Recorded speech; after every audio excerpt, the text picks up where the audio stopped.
getting into chapter 1110 of One Piece called Starfall, and absolutely great name if we're going to see the events from the last chapter. But before we get into it, on this cover page, which is volume 2, we see Yamato telling Momonosuke that they want to travel all over the world like Odin, with the title implying that this series of cover stories will likely show Yamato journeying on a pilgrimage of sorts, which will be really interesting to see.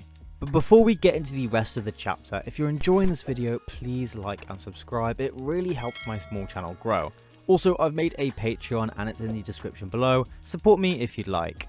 Now, getting into the chapter, it starts off with a view of Egghead from the ships as 4 black lightning strikes hit the island. We also see Bluegrass and Doll watching the events unfold from the back of the robot sea beast. They exclaim, "What in the world?" seeming to be in shock at what's happening. The Grunt Marines are too, as they also say it's just like when Saturn appeared, and Frankie and Bonnie's group carried by the Giants also see the lightning and prays that everyone will be okay. The Giants and Pacifistas continue to blow up the ships in order to create an opening for their escape, and Doria and Broggy's group continue to head to the center of the island to help Luffy's group.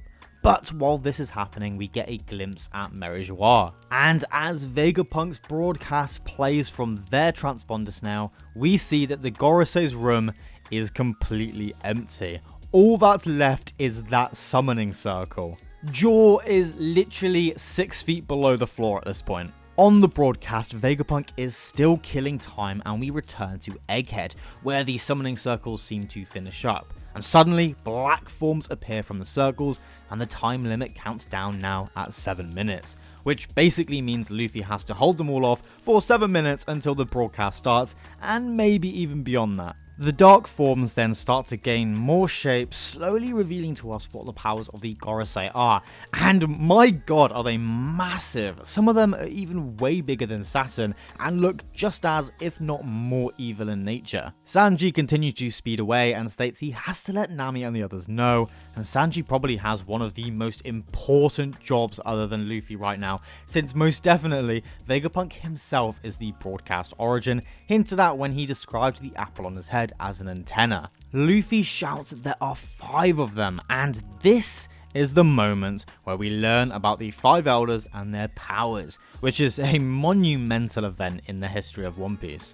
One thing to take note is that the 5 elders and their devil fruit forms are inspired by yokai, except for Saint Jupiter, but we'll get to him later. What I'm going to do is briefly explain their powers in this video, and we'll probably do a separate video going in depth about each of their powers. First, we have the original reveal being Saturn, and his power is based off of the Gyuki. Next is Saint Marcus Mars, and his power is based off of the Isumade, a bird sort of creature.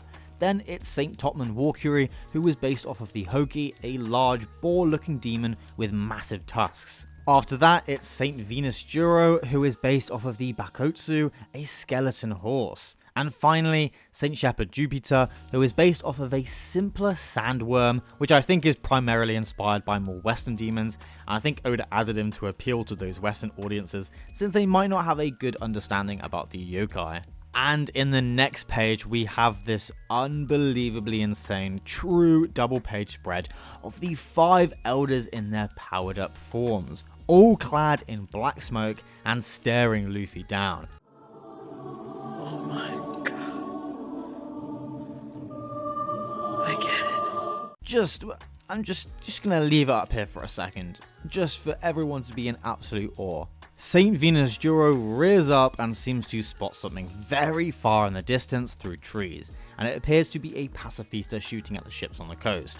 Venus Juro then rushes towards it and changes into a hybrid form before taking out his sword and slicing the pacifista through the middle, now looking more like a centaur. The Marines are confused at what exactly stopped the pacifista, and Venus Juro then goes for the next one along the coast, also slicing into it. The Marines scramble, wondering if what they saw was a large horse, and while more pacifistas drop, they comment on these slash marks, not killing the pacifistas, but partially freezing them. Sanji immediately calls Nami and the rest of the crew, telling them that there's no more time and that they need to get out of there immediately, and Nami tries to ask him what's going on. Venus Juro continues to slice the pacifistas along the coast, and while Marcus Mars flies in the air above the island, the Marines praise them for their help and refocus on stopping Bonnie and the crew on the northeast part of the island.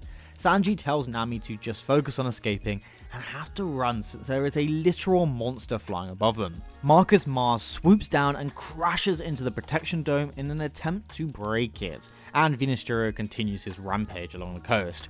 While those two are preoccupied, we return back to the battle between Luffy and the other Gorosei. Luffy dodges Saturn's kicks and Jupiter rushes in for an attack, slamming his head into the ground. This surprises Luffy, who comments on the fact it's digging like a worm. Now at the Labo Stratum, Usopp contacts Sanji and tells him that they'll be sure to run, but Zoro and Jinbei are still missing. However, the good news is that they've managed to meet up with Brook and Lilith, so the ship is ready to go.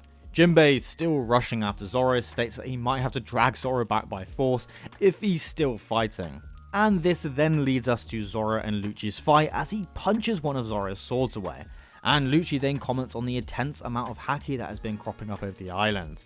Jinbei eventually catches up with Zoro, and Sanji on the call stresses over getting Zoro, to which he then calls Zoro a burden, and he hears this, pausing for a moment. Lucci then goes in for an attack, but Zoro catches the sword that was previously flung from his grasp, shouts 3-sword style, and slices through Lucci while Conqueror's haki shoots up from behind.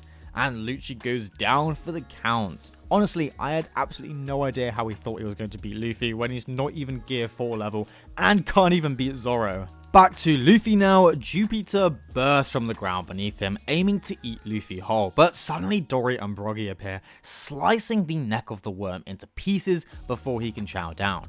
Jupiter cries out in surprise, and Dory and Broggy both seem ecstatic over seeing Luffy and in his sun god form. Luffy then notices them and smiles in glee at the sight. Broggy comments that it's been too long, and Dory laughs, saying that they had to come and see him. And the chapter ends there with this beautiful hearty reunion between characters who haven't seen each other in years. And now with the chapter out of the way, all I can say is my jaw was on the floor the entire time.